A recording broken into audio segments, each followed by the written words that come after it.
Notre corps a son propre architecte. Un architecte silencieux qui travaille sans relâche. C'est lui qui construit notre bouclier protecteur, qui tapisse nos surfaces d'échange, qui nous façonne de l'intérieur. Alors aujourd'hui, on va décortiquer ce matériau de construction si fondamental, le tissu épithélial.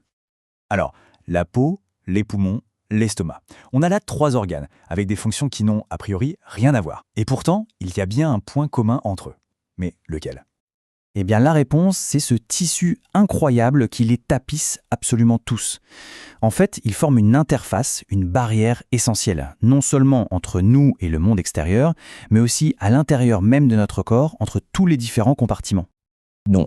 Maintenant qu'on a posé le décor, il est temps de comprendre ce que c'est, ce fameux tissu qui nous protège. Regardons d'abord sa définition, sa structure. De quoi est-il fait au juste ? Alors, il y a 2 choses vraiment cruciales à retenir. D'abord, il est ce qu'on appelle avasculaire. Ça veut dire quoi ? Tout simplement qu'il n'a pas ses propres vaisseaux sanguins pour le nourrir. Ensuite, ces cellules sont juxtaposées. Imaginez des briques dans un mur, elles sont hyper serrées les unes contre les autres. C'est pareil ici, il n'y a quasiment aucun espace entre elles.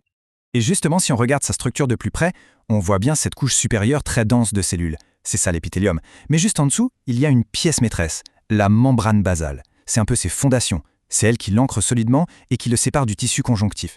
Et c'est là, dans ce tissu conjonctif, qu'on trouve les capillaires sanguins qui vont venir le nourrir, puisqu'on a dit qu'il était avasculaire, on s'en souvient. Bon, évidemment, il n'y a pas qu'un seul type de tissu épithélial, il y en a plein. Et pour s'y retrouver dans cette diversité, les biologistes ont mis au point un système de classification. C'est super logique en fait, et ça repose sur seulement 3 critères. Et ces 3 critères, les voici. Premièrement, le nombre de couches de cellules. Deuxièmement, la forme des cellules qui sont tout à la surface. Et troisièmement, la présence ou non de spécialisation. Avec ces 3 éléments, on peut identifier n'importe quel épithélium du corps. C'est un peu notre feuille de route. Allez, on commence avec le premier critère, et c'est sans doute le plus fondamental, le nombre de couches. Combien de couches de cellules est-ce qu'on a ? La logique derrière tout ça, elle est imparable. D'un côté, si on a une seule couche de cellules, toute fine, un peu comme un carrelage au sol, c'est parfait pour laisser passer des choses rapidement. Pensez à l'oxygène dans les poumons par exemple. Et de l'autre côté, si on empile plusieurs couches, comme un mur de briques bien solide, là le but c'est clairement la protection. C'est exactement ce qu'on a pour la peau pour résister à l'abrasion. C'est l'exemple parfait du principe, la forme suit la fonction.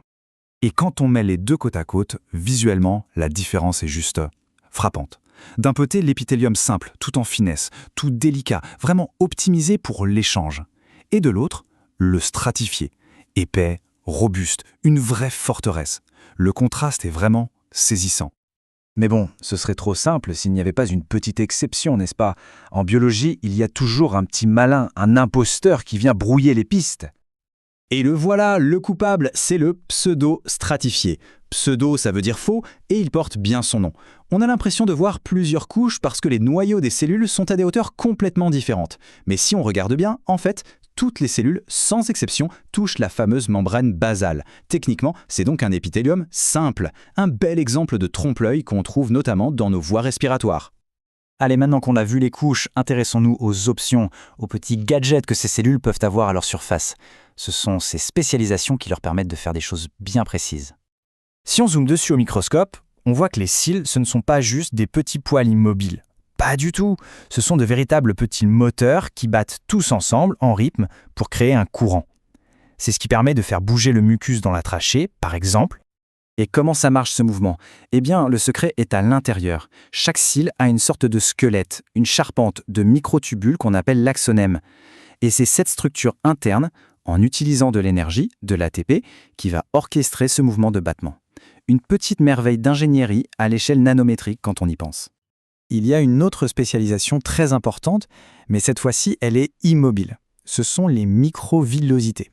Pour se faire une idée, il faut imaginer des milliers de tout petits doigts qui hérissent la surface d'une cellule. Leur seul et unique but, augmenter de façon spectaculaire la surface disponible pour l'absorption. C'est ce qu'on trouve dans l'intestin, où elles forment ce qu'on appelle une bordure en brosse. Ok, on a nos briques, mais qu'est-ce qui les fait tenir ensemble ? Le ciment, c'est quoi ? Eh bien, c'est le complexe jonctionnel.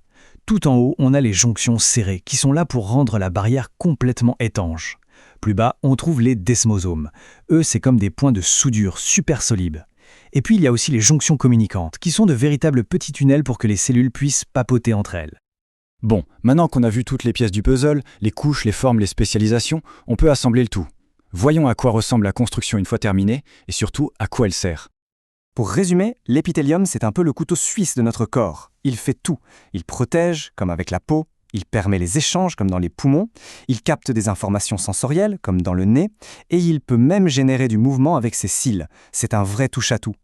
Et tenez-vous bien, parce que voici un chiffre assez fou. C'est le temps que met l'épithélium de l'intestin pour se renouveler entièrement. Juste 2 à 5 jours. C'est hallucinant. C'est vraiment l'un des tissus les plus dynamiques du corps humain. Il est en reconstruction permanente. Et ce renouvellement, comment ça marche, en particulier dans les tissus comme la peau? Eh bien, tout vient de la couche la plus profonde, la couche basale. C'est une véritable usine à cellules. Elle n'arrête jamais de produire de nouvelles cellules qui vont ensuite pousser les plus anciennes vers la surface avant d'être éliminées, emportant avec elles tous les petits dommages accumulés. C'est un cycle sans fin. Et tout ça, ça nous amène à une dernière réflexion. Finalement, l'épithélium nous apprend quelque chose d'assez fondamental sur la résilience. Son secret, ce n'est pas d'être invincible. Sa vraie force, c'est sa capacité à se renouveler à l'infini.